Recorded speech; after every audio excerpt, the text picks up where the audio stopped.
ચાવી તમારી ભાવનગરની જનતાને લોલીપોપ આવવાનું,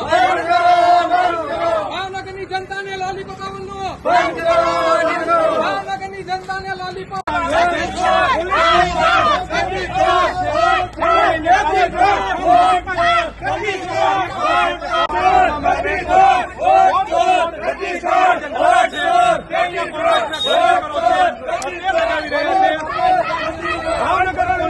ફેલિયર છે. પોલીસે સવારે જ વહેલી સવારે અનેક કોંગ્રેસના જે કાર્યકરો છે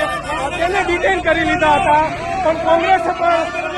પ્લાન બી રાખ્યો હોય તેમ આ કાર્યકરોને રોકતી કોઈ આપણે સીધું એને જ પૂછ્યું કોંગ્રેસના કાર્યકરોને શું પ્રોગ્રામ કર્યો છે. આજે આ લોલીપોપ આપવાનું જે સ્કીમ આપ્યા વડાપ્રધાન આપી રહ્યા છે એ વિરોધમાં કોંગ્રેસે